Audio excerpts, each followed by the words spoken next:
Finally, I call upon student Miss Bodoma Jagdal from Mongolia. She studies at Tokyo University. She has also a Mongolian present message. First, she is going to read it for Mongolian present, and then she is going to deliver her own message.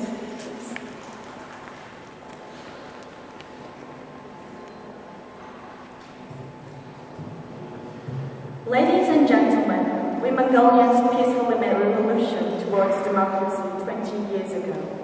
Democracy and freedom are the only reliable safeguards of the world peace. To guarantee respect to human rights, free press, justice, and strong civil society, which aids to preserve natural habitat. Besides, environmentally friendly and renewable energy technologies help to protect nature in the most optimal ways. Will is a vital drive that transforms impossible into possible. Let us contribute to keeping peace and conserving nature. President of Mongolia, Jan Record, Ulaanbaatar City, October 25, 2010.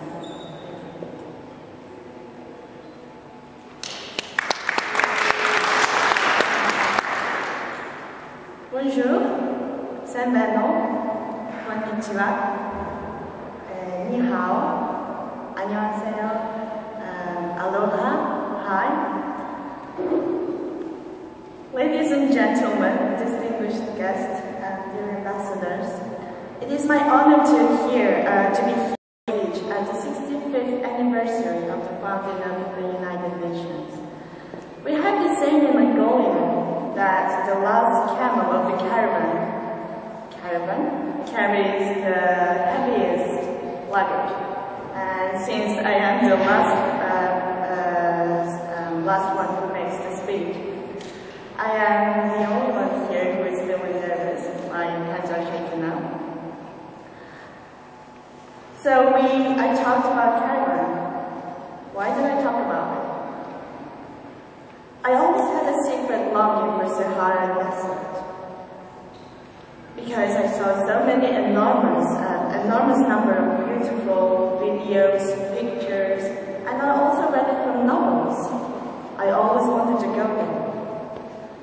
But now, I am standing right in the middle of the desert-named world. Almost half of the world is desertified now. Do I like it now? No way. There is nothing to be attractive, but tragedy there is. As we know, it took Sahara to become a desert 5,000 years.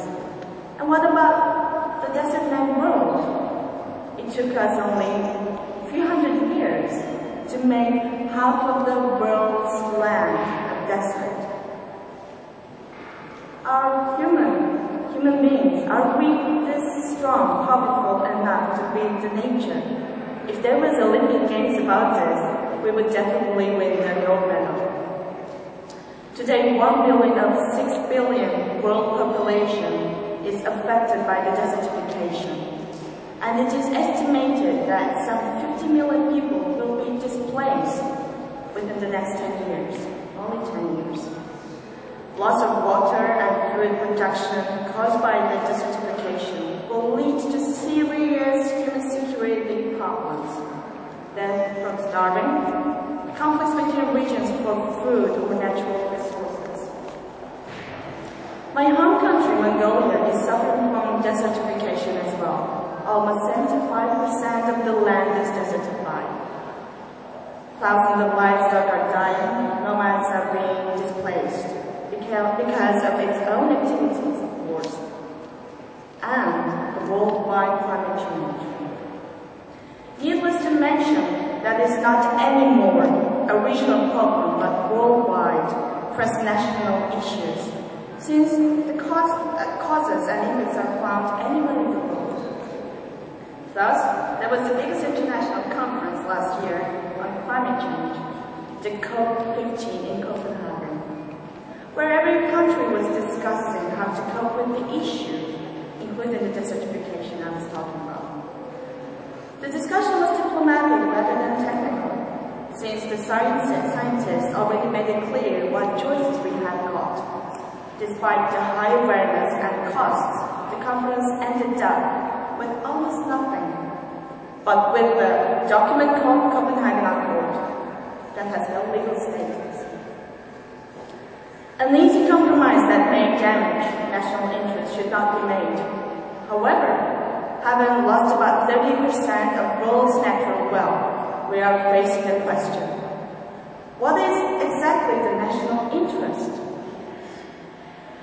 We cannot fight against this disaster without your cooperation, who have gathered here, the grown-ups, all the ambassadors, all the delegates, and especially the young generation gathered here, who could see the situations just as it is now, purely and truly, who could convince their governments or the whole world to be united to fight the disaster, and to share the same global national interest. Global national, the word I made up. That is the only thing we can do here. That is the only thing we need for the compromise. My friend, a delegate from Japan, Noriko, asked a question today. So do actually young people need to act now? How do we act now? Is it actually necessary? I think so, indeed. We are actually acting now here.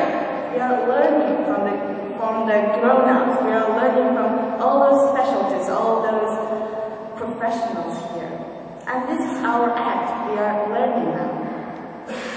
Please remember this day and discussions we had. And we will meet again at the International Conference in the near future. Thank you very much.